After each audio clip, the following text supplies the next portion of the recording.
kahit nandyan o wala yung impeachment, wala na talagang investor confidence dito sa ating bayan. Kaya wag nila ako gawing rason kung bakit pangit ang takbo ng ating ekonomiya.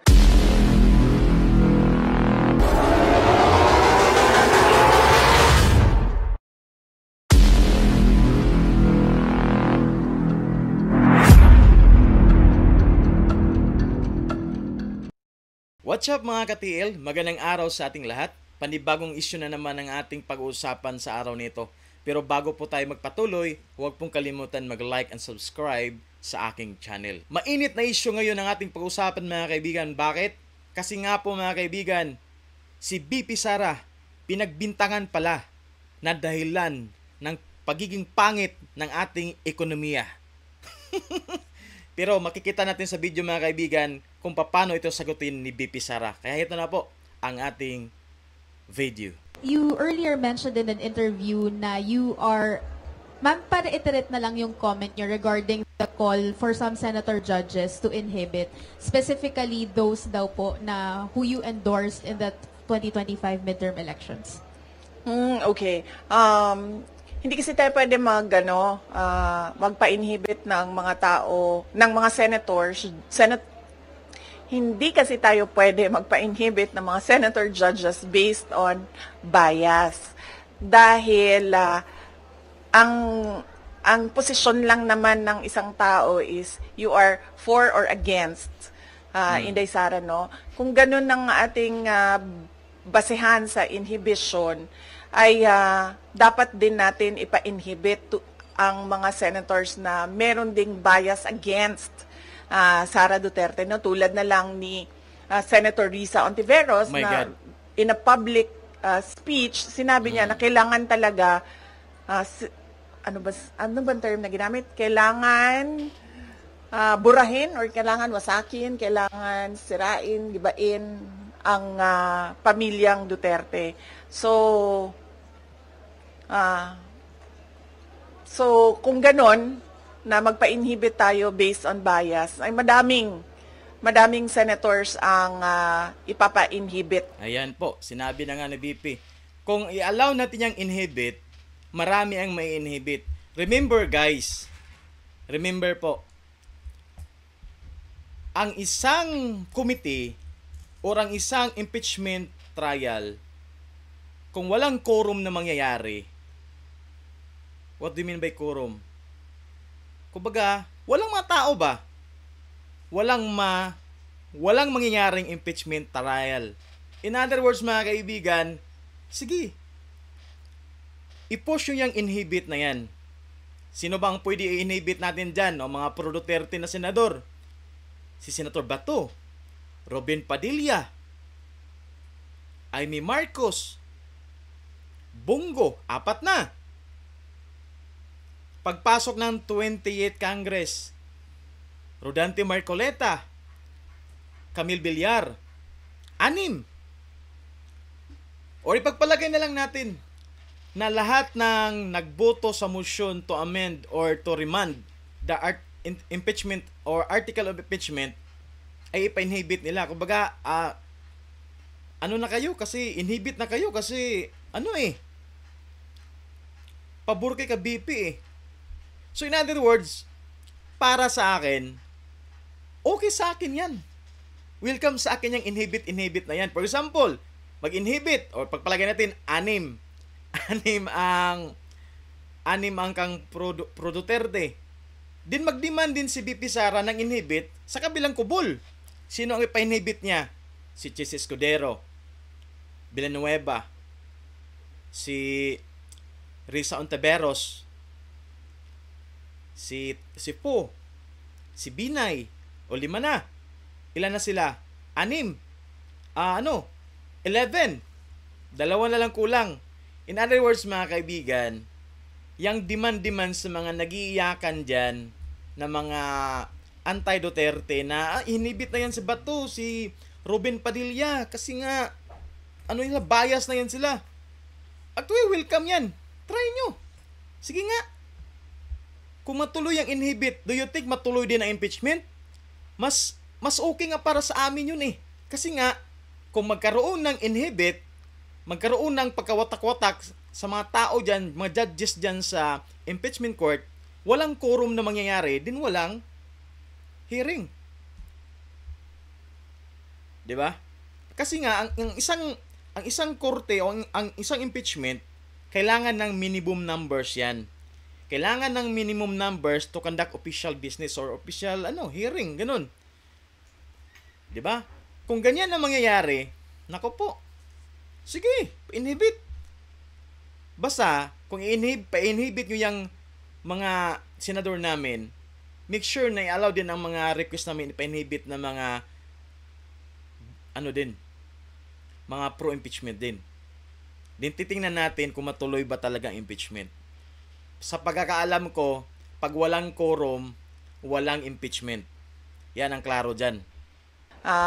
For or against Sara Duterte. Kaya sinasabi ko, ibigay na natin yung benefit of a doubt dyan sa ating mga senator judges na gagawin nila ang trabaho nila ng patas according to sa sinumpaan nila as senator judges.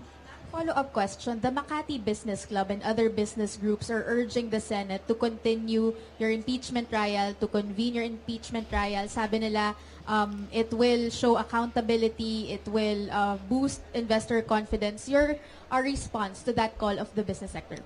Kung nakikita nyo, bagsak ang foreign direct investment sa ating bayan. No? Kaya wag nila ako gawing rason Yan. kung bakit pangit ang takbo ng ating Yan. Rinig nyo na ha. Huwag nyong i-blame si BP Sara kung walang mga investor pumapasok dito. Bakit si BP biniblame nyo? ekonomiya ngayon sa ating bayan. At saka, this is not accountability because impeachment, dalawa lang yung penalties dyan. Removal from office, tsaka perpetual disqualification from government service. Walang penalties dyan dahil walang kaso dyan. Ang impeachment ay removal process ng isang impeachable officers. Kung gusto talaga nila ng accountability, ay mag-file ng mga kaso dyan sa mga korte. Alam naman natin at alam naman nila na yung mga pirma ng mga congressman, unang-una hindi nila binasa yung articles of impeachment. Pangalawa, marami sa kanila ang tumanggap ng budget o pera kapalit ng kanilang signatures. In fact, madami sa kanila ang umamin na may kapalit yung... Nako po, umamin na talaga, no? Pakapala na talaga ng mukha, men. Umamin talaga na, pumirma kami kasi kung hindi kami pipirma, hindi kami bibigyan ng proyekto, hindi kami bibigyan ng project. Klarong-klaro naman yan, Pero ang big question dyan, guys, no? Bakit, kahit garapalan na ba, kitang-kita na natin, bakit? Hindi ko talaga malubos maisip, guys, no? Nga ang corruption sa Pilipinas parang legal na. Katulad niyan, ang daming umaamin pero may accountability bang nangyari sa mga congressman na tumatanggap ng pera? Wala. Kasi nga parang legal na Kumbaga, parang ginawa ng parang ginawa ng bala yun ba nga, oops, ayaw mo sumunod sa akin? Sige, hindi ko to bibigyan ang budget sa'yo. Parang ganun ang nangyari. So, ginawang pangsuhol yung budget para sa mga proyekto, which is ginahold ng leader ng Kongreso.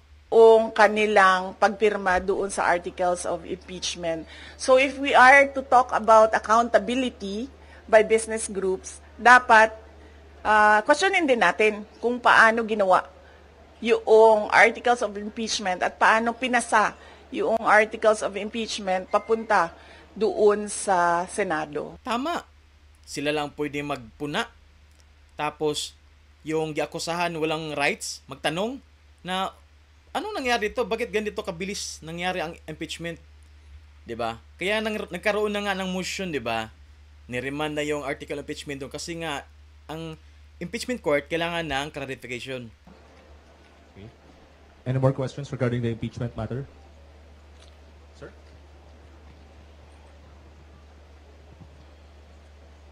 BP, good afternoon. So, haharap ka ba sa Senado dahil nag-issue sila ng summon?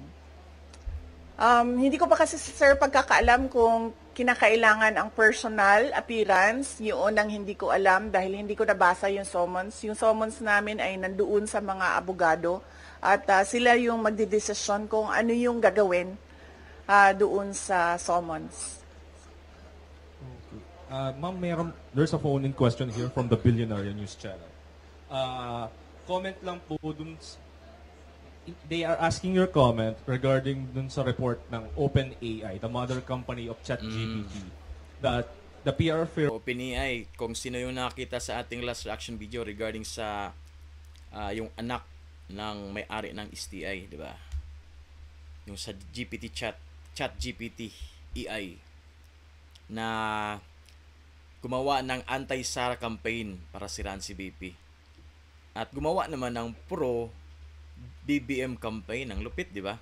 of Yossi, PR firm of the son of Yossi Tanco, a billionaire, is Pero bago ko makalimutan mga kaibigan, ano yung idea nyo regarding sa inhibit na issue na yan, na yung mga bias na senador na mga pro-Duterte or pro-BP Sara ay hindi na dapat sumali sa or magiging impeachment judge. Ayan. Ano masasabi nyo dyan?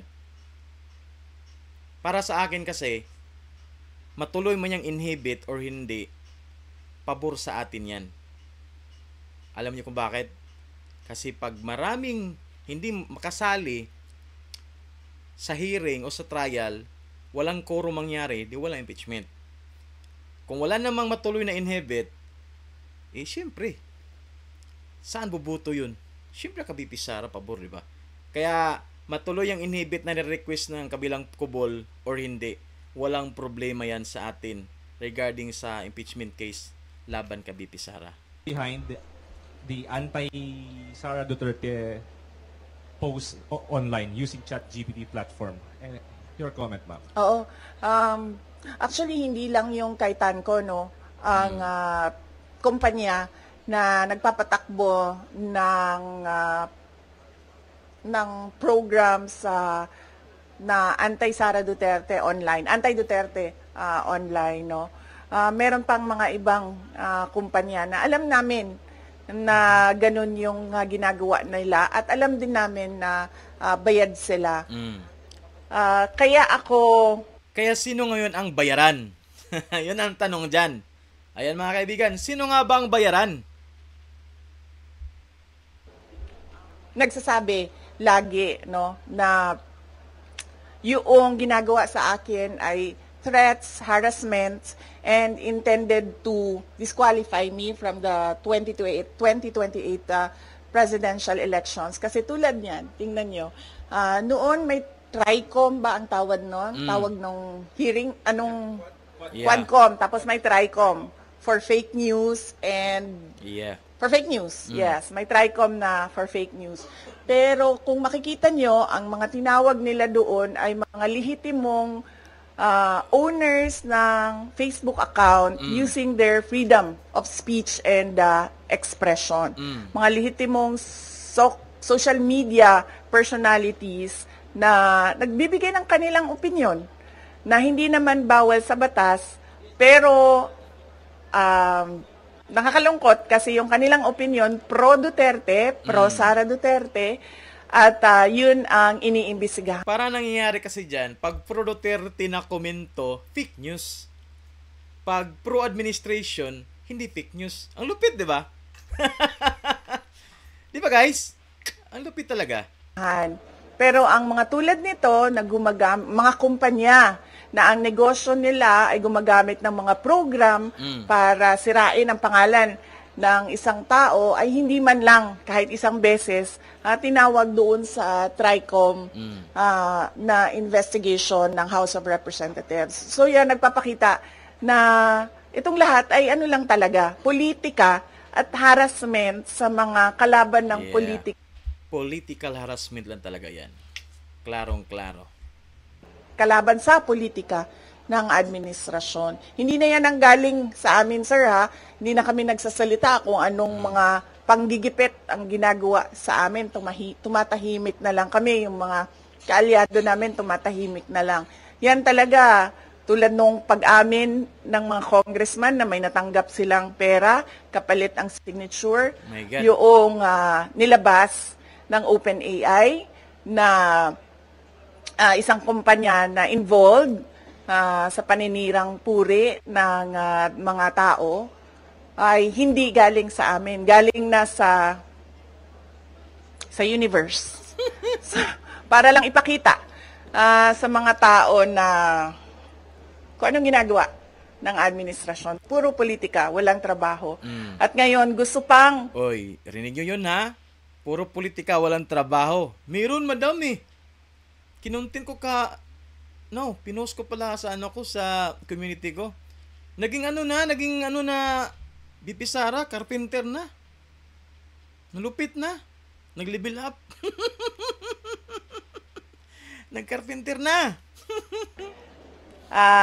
gusto pang i-blame, no, sa akin ang bagsak na ekonomiya ng Pilipinas. Grabe, no? Si BP pa talaga ang i-blame. My God. Anong mindset meron sila? Sila na nga ang gumagawa ng mga issue sa Pilipinas. Kaya maraming investor na, ay, ang gulo sa Pilipinas. Hindi na lang kami mag-invest dyan. At the end of the day, si BP Sara pa rin i-blame nyo. Ang kapal naman ng MOX. No? Sino ang makapal ng MOX, mga kaibigan? Paki-comment nga. Any follow-up there? Cut.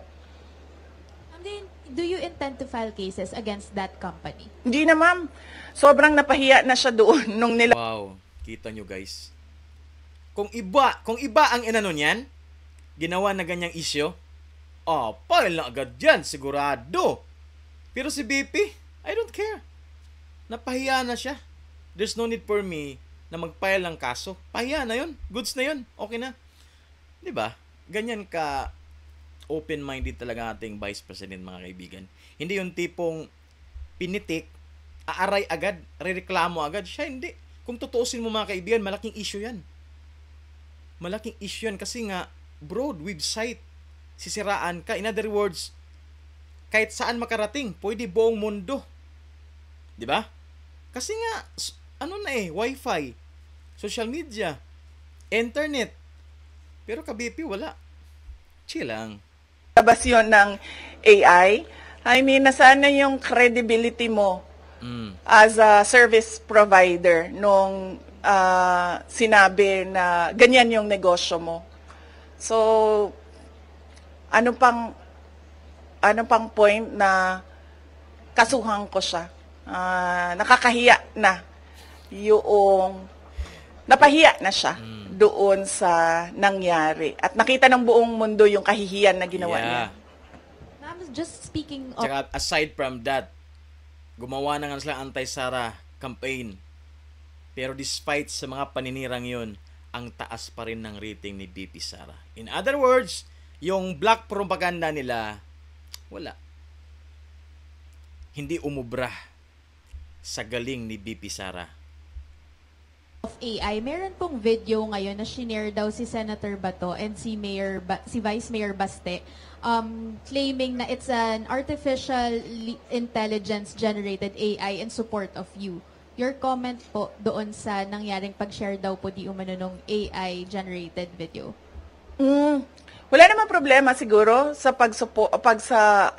pag-share ng AI video in support of sa akin. Basta hindi ginagawang negosyo. Kung baga, if I were a social media, I were a social media account owner and gagawa ako ng AI to support a certain personality, walang problema doon kasi hindi ko naman siya ginagawang negosyo eh. Hindi ko naman binibenta sa mga tao yung produkto ko eh. No more questions on that topic. Okay, we move to the last two topics po.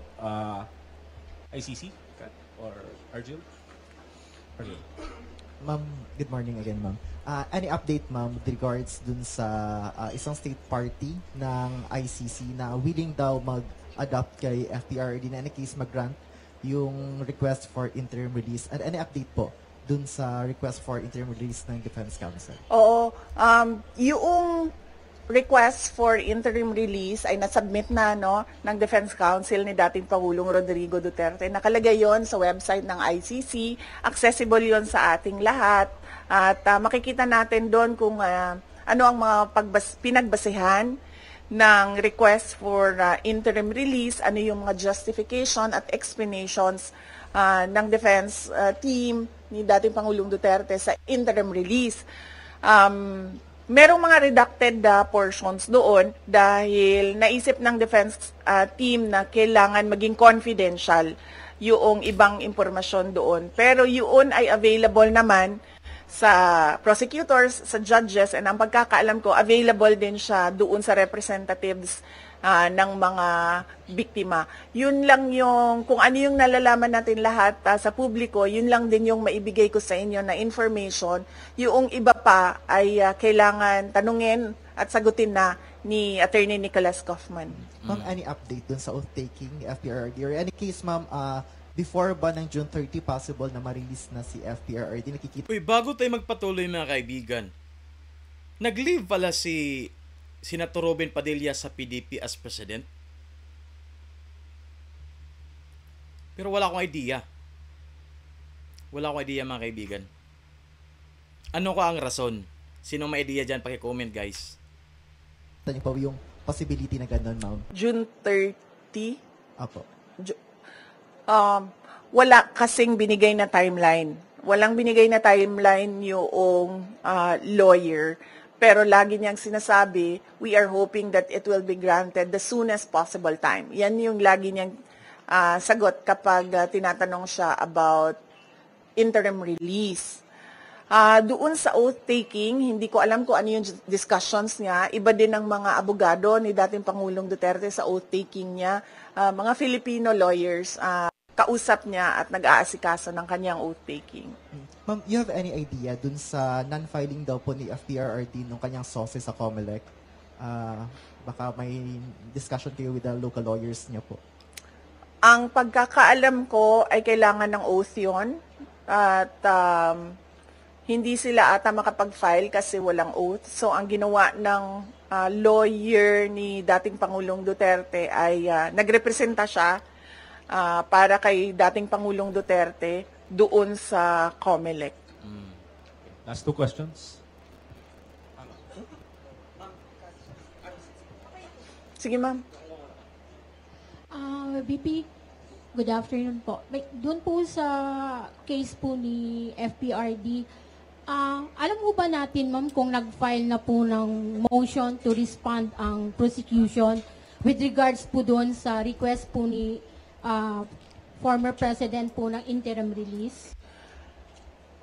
Alam ko po ba, ma'am? Hindi ko po alam, ma'am, kung sumagot na po ang prosecution, no? Pero sigurado po ako malalaman natin yung sagot ng prosecution dahil public po yung filing ng request at sigurado po public din yung sagot ng prosecutors.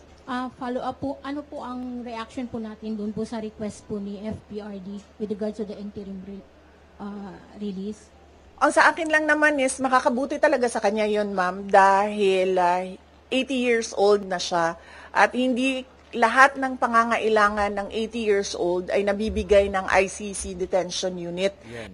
So in other words mga kaibigan, kung mag-grant or maibibigay ang request na interim release mga kaibigan, si Tatay Digong ang pinakaunang mabibigyan ng ganyang pribilehiyo. Kasi nga, sa lahat din naman na nilitis ng ICC, si Tatay lang ang pinakamatanda, which is 80 years old.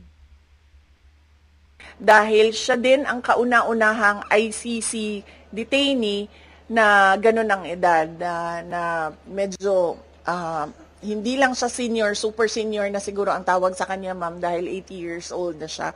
So, mas maigi siguro na meron siyang interim release wherein meron din siyang available na mga nurses and caregivers na mag-assist sa kanya. Yeah. Last question po, Ma'am BP. Meron ho kasi lumabas na parang statement o balita quoting FPRD na parang hindi siya interesado dun sa o taking o yung gagampanan yung kanyang role bilang mayor ng ano. My God. Sinong nag-comment niyan? Ano yan, Tanji? May ganon? Ginagawang issue yan na hindi interesado si tatay kasi nga hindi makapag... O tingnan niya ba alam mo sitwasyon? Nandun nga sa dahig, di ba? Para makapagsalita lang siguro yan. Na hindi yan interesado kasi nga... My God talaga, no? Diyan mo talaga minsan maisip mga kaibigan na kahit wala na sa hulog ang mga sinasabi, basta anti-Duterte lang, mima-mima ng mga sinasabi. Tapos yun nga, ano pa sa media, itinanong pa, which is very nonsense. Sino bang taong hindi mag-o-taking tumakbo nga as a mayor, tapos sa panahon na nga mag-o-taking na ka para officially maging mayor ka na, tapos sabihin na hindi interesado? Mima lang talaga ang comment na yan. Kung sino mang nagsabi niyan, napaka-mima, napaka-ewan. Nag-react po si Attorney Conti, sinabi po niya hindi daw po siya naniniwala na hindi interesado si Pangulong Duterte na umupo bilang... Ano pong masasabi po natin dyan, ma'am? Si Conte? Si Conte.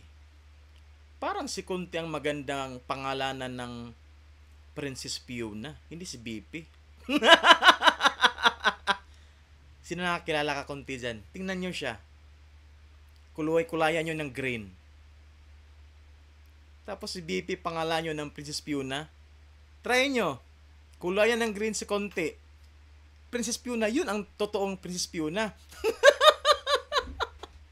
comment ni Attorney Conti? Ang Conti, malapit na sa Castro, no? Papunta na siya doon. Magkamali ka lang ng spelling. Castro na yung Conti na yan, eh.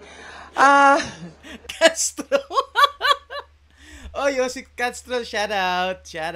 Ay, ito na po si BP, yung sinasabihan mong laging nagbabakasyon, oy. Sa nakita sa video ko kanina, ang daming achievement ng OBP office, guys. Ang dami. Ang galing. Remember, tinanggalan nila ng budget yon.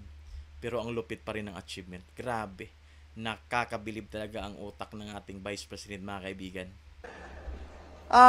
Hindi ko alam, ma'am, bakit hindi siya naniniwala. Pero kasi hanggang ngayon wala pang oath si dating Pangulong Duterte, no? So hindi pa namin alam dito sa Davao City kung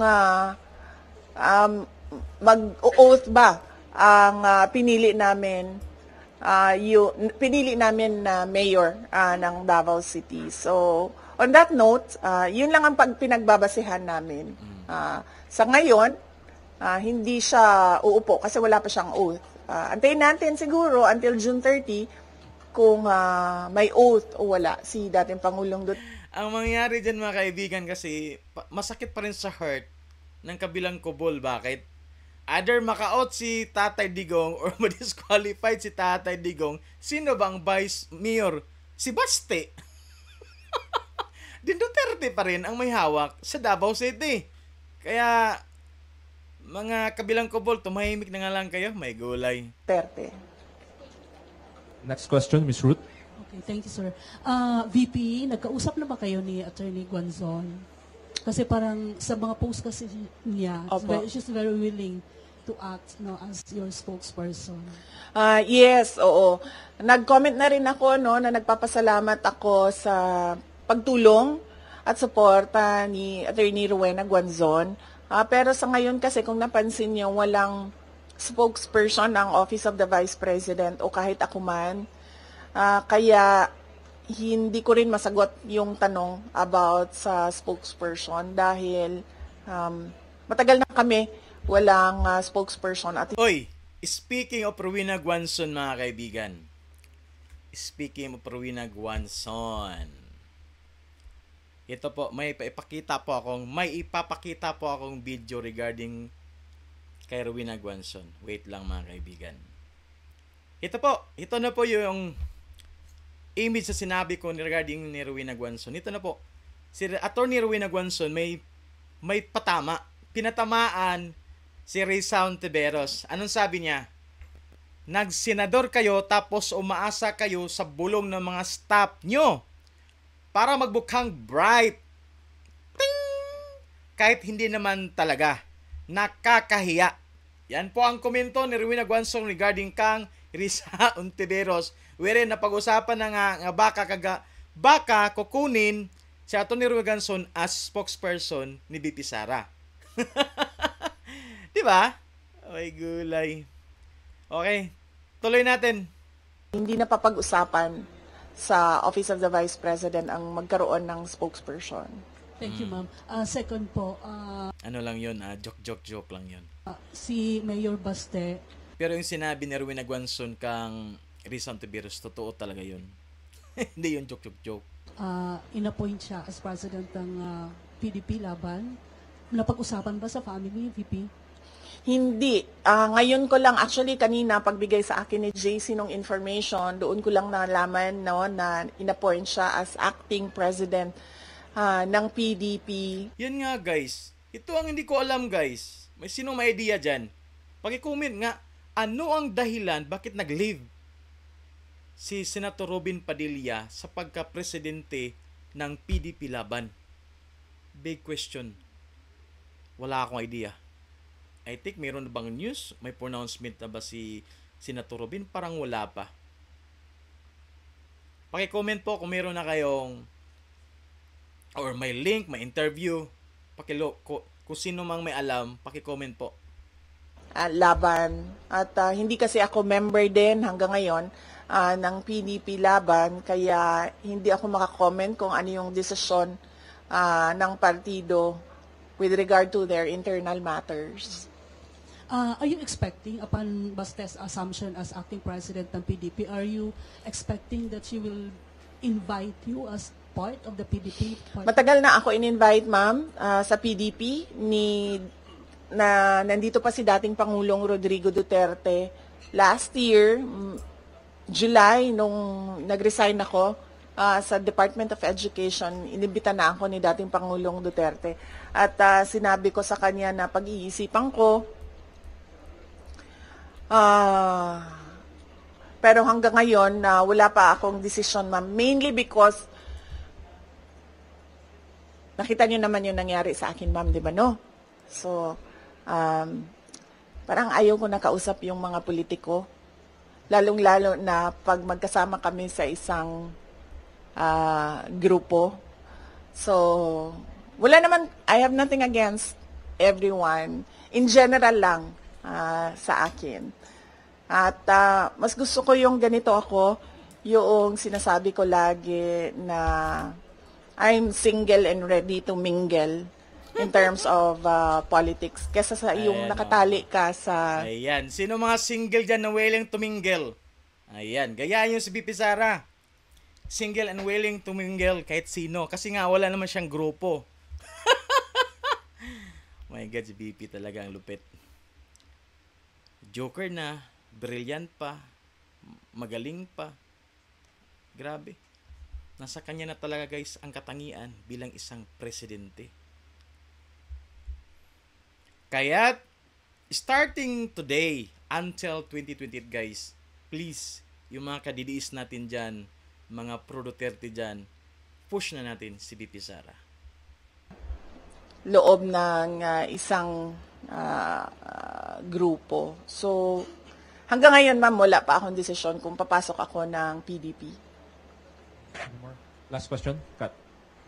Ma'am, take us through the process lang nung pag-select nung third country that will host former President Duterte should the interim release be given. Ano po yung considerations na tinake for you to pick which country?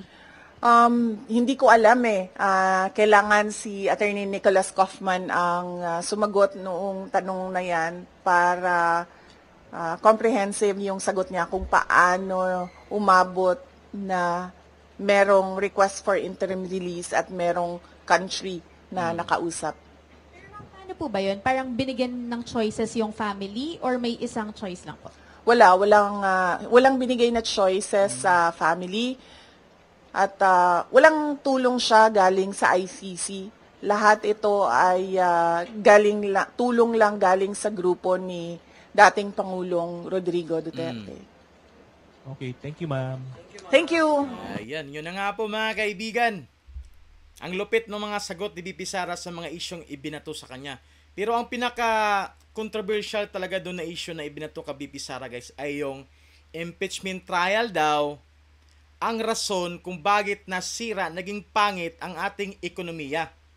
Pero yun na nga sinagot ni BP yan, sabi ni BP, wag niyo akong i-blame kung naging pangit ang ekonomiya. Kasi hindi akong dahilan diyan. Sino bang dahilan diyan? Siyempre, sino bang leader natin? 'Di ba? Yan po. At the same time mga kaibigan, paki-update po ako or paki-comment kung sino ang ating mga viewers dyan na pabalik-balik na. Ano ang dahilan? Bakit nag-lead si Rosabin Padilla as president ng PDP? Yan po ang hindi pa natin alam. Siguro mamaya baka meron ng pronouncement. But so far, today or until this, anong oras ba ngayon? Alas 3:29 ng hapon ngayon mga kaibigan. Parang wala pa. Ayan po. So hanggang dito na po ang ating video mga kaibigan. So if you enjoy this content video mga kaibigan, hit like button and please share it to your friends, sa iyong pamilya. Until next time, bye-bye.